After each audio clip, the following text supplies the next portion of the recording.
After watching these stories, don't forget to write what you would have done in the main character's place. Now, let's move on to the stories. James and Lily had finally fulfilled their dream. They moved into a cozy house in a quiet suburb. It was a new beginning for them, a spacious garden, a modern kitchen, and bedrooms with large windows overlooking a pine forest. The evening sun, gently framing their home, created the perfect atmosphere for a romantic life. They were unpacking boxes, laughing, and dreaming about how they would celebrate their housewarming with friends. However, amidst this idyll, something troubled James. In the distance, he noticed a strange figure standing by their house. A middle-aged man, with a thin frame and pale skin, was intently watching them from behind the fence. His eyes, deep and dark, seemed to absorb all the joy around him. "Who is that?" Lily asked as James was distracted by the strange scene. "I don't know, but he looks a bit odd," James replied, trying to ignore it. But a sense of unease was already growing in his heart. The first few days in their new home went smoothly, but the strange neighbor wouldn't leave their thoughts. James and Lily tried to socialize with the other neighbors, but everyone avoided talking about that man. They only learned that his name was Neil and that he lived alone, spending most of his time at home. One evening, when James decided to take a walk, he noticed Neil standing in his yard, watching them. This time, he was holding something that looked like an old camera. He was photographing them with an inscrutable smile. James felt a chill run down his spine. When James returned home, he told Lily about it, but she just smiled, assuring him it was probably just Neil's habit. However, at night, as they went to bed, James heard strange noises from outside. Lily, breaking the silence, asked, "Do you hear that?" They both got up to look out the window. The night was dark, and their neighbor was still standing in his yard, but now he was staring directly at them, his eyes glinting in the moonlight. "This isn't normal," James whispered, trying to stay calm. He felt scared, as it seemed that Neil knew more about them than they did. Anxiety flooded their thoughts, but they decided that taking action was unnecessary. However, the more James thought about Neil, the more unease consumed him. What secret was hidden behind this strange neighbor? Days passed, and James's anxiety only grew. He could no longer ignore what was happening. After several evenings of watching Neil, he decided to learn more about his neighbor. James tried to talk to others in the neighborhood, but everyone avoided the topic of Neil, as if it were something dangerous. One evening, while Lily stayed home, James decided to go to Neil's house. Gathering all his courage, he approached the man's door. When James knocked, his heart raced in his chest. After a brief pause, the door opened, and Neil appeared on the threshold, once again wearing that strange smile. "Hello, I'm James, your neighbor from across the street," he introduced himself, trying to sound casual. "Yes, I've seen you," Neil replied, his voice calm but with an undercurrent that felt unsettling. "How can I help you?" James tried to figure out why Neil was acting so strangely and if he had any problems. Neil began to talk about his life, how he lost his family, and how difficult it had been for him to cope with those losses. But there was something sinister in his words. He spoke of loneliness, of darkness filling his soul. By the time James decided to leave, he noticed that Neil was too interested in his life.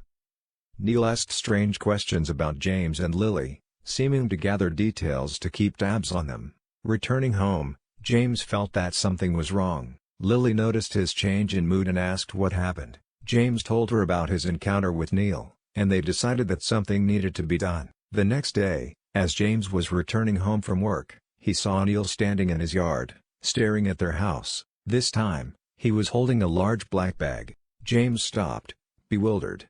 Neil approached closer, and his face took on a serious expression. "I found something that belongs to you," Neil said, extending the bag. James felt a shiver run down his spine. "It's important." Suddenly, Lily emerged from behind Neil. She looked frightened, and James realized that their neighbor had once again shown his obsession. Neil began to explain how he had been watching them, how he knew about their daily habits and plans. James felt his heart race. He realized that Neil had become not just a strange neighbor but a real threat. Neil was advancing toward them, and James sensed that the next conversation could be their last. He had to find a way to stop Neil before it was too late. James grabbed Lily's hand and started to back away toward their house.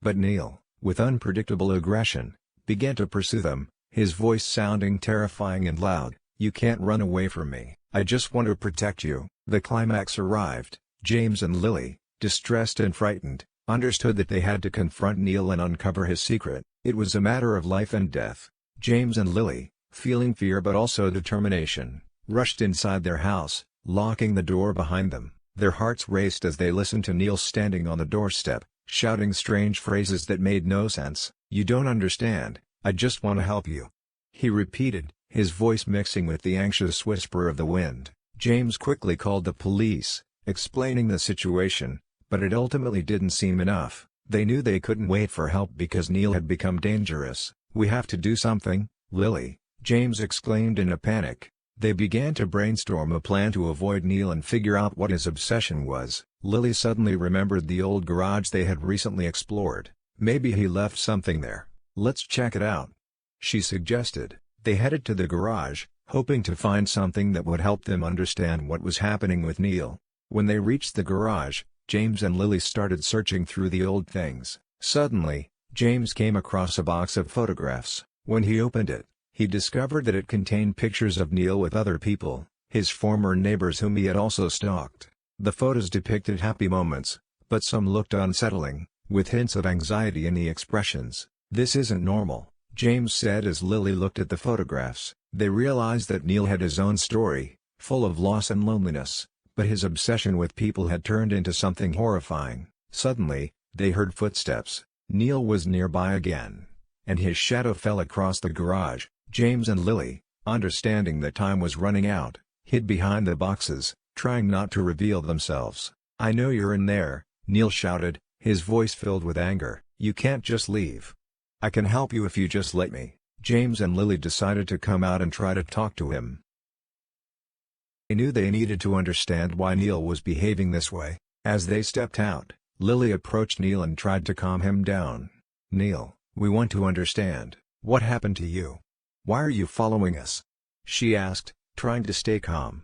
Neil paused, his expression changing. Suddenly he seemed vulnerable. "I just want you to be safe, like I once was. I can't leave you because I'm lonely," he admitted. James and Lily realized that Neil was indeed suffering from profound loneliness and trauma, and that his actions were merely an attempt to connect with others, even if they were tainted by fear and paranoia. They decided to help him. "We can talk to you, Neil. But you need to stop stalking us. Let's find a solution together," James said. Neil, listening to them, began to cry. They invited him into their home to discuss everything. Neil, though hesitant, agreed. Over the next few hours, James and Lily learned about his past, his losses, and how difficult it had been for him to cope with loneliness. Together, they devised a plan to help Neil find support, possibly even to see a therapist. This incident marked the beginning of new relationships. Neil was no longer a threat but had become part of their lives, and James and Lily helped him find a path to recovery. The resolution of their story showed that even in darkness, one can find light if we are willing to understand and help each other. Emma and Ryan had just moved into their new house on Maple Street, filled with excitement and dreams of starting a new chapter in their lives. The sun was shining, and the neighborhood was buzzing with families enjoying the outdoors. They quickly settled in, unpacking boxes, arranging furniture, and imagining future memories. However, everything seemed perfect until they noticed their neighbor, Mr. Collins. He lived in the house next door and was an enigmatic figure. From the very first day, he appeared peculiar, always dressed in dark clothing and rarely seen outside his home. The few times Emma and Ryan spotted him, he would be staring out of his window, watching them with an intensity that sent chills down their spines. They brushed it off as his odd personality but couldn't shake the feeling that something was off. As days turned into weeks, strange occurrences began to unfold. Emma and Ryan often found their garden tools misplaced, lights flickering in their home, and odd noises coming from the direction of Mr. Collins' house at night. Their friends, who lived nearby, mentioned hearing eerie sounds late at night, like whispers and shuffling footsteps. These tales only deepened their unease. One evening, they decided to confront Mr. Collins, hoping to clear the air. After some hesitation, they approached his door, knocking softly. After a long pause, he finally answered. His eyes were wide, and he seemed startled to see them. "Can I help you?" he asked, his voice shaky. Emma introduced themselves, explaining their concerns about the noises and the misplaced tools. Mr. Collins smiled awkwardly, but his expression quickly turned serious. "I'm sorry if I've disturbed you. I sometimes have trouble sleeping and tend to wander at night," he replied, his gaze darting around nervously. Despite his reassurances, Emma and Ryan couldn't shake their unease. They decided to research Mr. Collins, asking other neighbors about his past. They learned he had lived on Maple Street for decades but had a reputation for being a loner. Rumors circulated that he was a former military operative, which only fueled their suspicions. One Saturday, while shopping for groceries, Emma overheard two elderly ladies discussing Mr. Collins. "Did you hear about the strange noises coming from his house?" one of them asked. The other nodded. "I've seen him digging in his backyard late at night. It's quite unsettling." As weeks passed, Emma and Ryan's anxiety grew. They noticed Mr. Collins peering through his curtains, his eyes narrowing as they passed by. The feeling of being watched intensified, making them dread coming home. Then, one stormy night, everything changed. Emma was jolted awake by a loud crash outside. Rain poured down, and the wind howled as she turned to Ryan. "That?" she whispered. He nodded, eyes wide with concern. They tiptoed to the window, peering outside through the curtains. Through the downpour, they could see Mr. Collins' house. A figure was moving around frantically in his yard, dragging something heavy. Ryan's heart raced. "We should check it out," he said, grabbing an umbrella. Emma hesitated but felt compelled to follow him outside, driven by curiosity and a sense of impending danger. As they approached, they could see Mr. Collins digging in the mud, looking distressed and agitated. "Mr. Collins! What are you doing?" Emma called out, her voice shaky. He froze, turning to face them with wild eyes. "Nothing. Just fixing something," he stammered, dirt smudged across his forehead. Emma and Ryan exchanged glances, sensing that something was terribly wrong. "This doesn't look right," Ryan whispered. They took a few steps closer, noticing a mound of dirt that seemed freshly disturbed, half buried beneath the rain. "Mr. Collins, what's under there?" Emma asked, her voice trembling with fear. Mr. Collins' demeanor shifted suddenly. "You shouldn't be here. This is none of your business." He stepped toward them, his voice low and threatening, the storm intensifying around them. At that moment, the lights in his house flickered and went out, plunging them into darkness. A sense of dread washed over them. Emma's instincts kicked in. "We need to go, now," she urged, grabbing Ryan's hand. They turned and ran back toward their house, heart pounding in their chests. Behind them, they could hear Mr. Collins shouting, but they didn't stop. Once safely inside, they called the police, breathless as they explained the situation. The operator assured them that help was on the way. Emma's hands shook as she clutched the phone. "What if he's dangerous?" she whispered to Ryan, who nodded in agreement. They decided to keep an eye on Mr. Collins from their window, peering through the curtains as the storm raged on. Minutes felt like hours as they waited anxiously. Finally, the police arrived, their blue lights cutting through the darkness. Several officers approached Mr. Collins' house, and Emma and Ryan watched in disbelief as he appeared at the door, looking bewildered and disheveled. They could hear muffled voices before the officers instructed him to step outside. A few moments later, the officers returned with something in their hands, a box. They opened it to reveal a collection of items, garden tools, personal belongings, and a few strange objects that looked like they had been stolen from neighbors. The police arrested Mr. Collins for trespassing and theft. With the neighborhood in shock, Emma and Ryan felt a mix of relief and disbelief. They had been right to trust their instincts. As the officers loaded Mr. Collins into the squad car, he glanced back at them, a mix of anger and sadness in his eyes. After the police left, Emma and Ryan spoke to their neighbors, sharing what had happened. They discovered that Mr. Collins had been involved in a series of petty crimes, and many had been too afraid to confront him. One neighbor recounted how she had reported missing garden decorations but never imagined it could be linked to Mr. Collins. Feeling a sense of duty to help their community, Emma and Ryan organized a neighborhood meeting to discuss safety measures and foster a sense of unity. They invited everyone, including families who had been affected by Mr. Collins' actions. The response was overwhelming, with many neighbors expressing their relief and gratitude. At the meeting, People shared their experiences, and a sense of camaraderie began to form. They discussed ways to look out for one another and established a neighborhood watch. Emma and Ryan felt proud to be part of this supportive community. As time passed, the memories of Mr. Collins faded, but Emma and Ryan felt a renewed sense of belonging on Maple Street. They had faced a frightening situation together and emerged stronger. They spent more time with their neighbors, hosting barbecues and community events that brought everyone closer. One sunny Saturday, they organized a garden party to celebrate their newfound unity. Neighbors brought food, games, and stories to share, and laughter filled the air. Emma and Ryan felt a sense of happiness they hadn't experienced since moving in. As the sun set, casting a warm glow over the neighborhood, Emma and Ryan stood together, watching their friends play games in the yard. "I can't believe how far we've come," Ryan said, smiling. Emma nodded, grateful for the support and friendship they had found. Then, just as they were about to join the festivities, they noticed a figure standing at the edge of the street. It was Mr. Collins, watching them from a distance, his expression unreadable. Emma felt a chill run down her spine, but this time she stood firm. "I won't let fear control us anymore," she whispered to Ryan. They turned away, choosing to focus on their friends and the joy of their community. In the following weeks, Emma and Ryan continued to strengthen their ties with their neighbors, ensuring that Maple Street was a safe and welcoming place for everyone. They learned that sometimes the most unusual neighbors hide the darkest secrets, but together, they could overcome anything. As the seasons changed, so did their lives. Maple Street became a place of laughter, support, and unity, a reminder that even in the face of darkness, light could always be found in the company of good friends. Emma and Ryan had not only survived their ordeal but had thrived, creating a community they were proud to be a part of, forever bonded by the experience that had brought them together.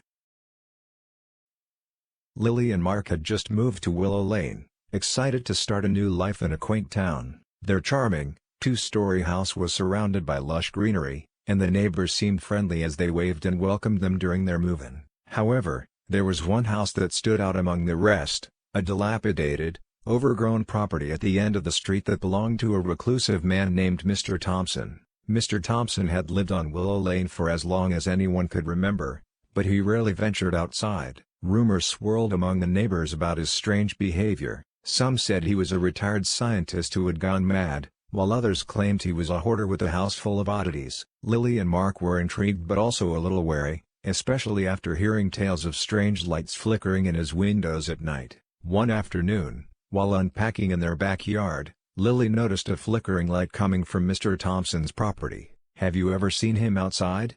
she asked Mark, who shook his head. "No, it's like he's a ghost. We should invite him over for dinner," he suggested jokingly, but Lily thought it might not be a bad idea. "Maybe he just needs someone to reach out to him," she said. After some discussion, they decided to bake a batch of cookies and bring them to Mr. Thompson, hoping to break the ice. The next day, they approached his house with the warm cookies in hand. The yard was overgrown, and the paint on the front door was peeling. Lily knocked hesitantly, glancing at Mark, who looked equally nervous. After a long wait, the door creaked open, revealing Mr. Thompson, a tall, disheveled man with wild hair and glasses that magnified his eyes. Hello. We're your new neighbors, and we brought you some cookies," Lily said, trying to sound cheerful. Mr. Thompson stared at them for a moment before hesitantly accepting the offering. "Thank you," he mumbled, his voice barely above a whisper. As they stood awkwardly at the doorstep, they noticed something strange in the background, an odd contraption filled with blinking lights and mechanical parts cluttering the living room. Curiosity sparked in Lily's mind. "What is that?"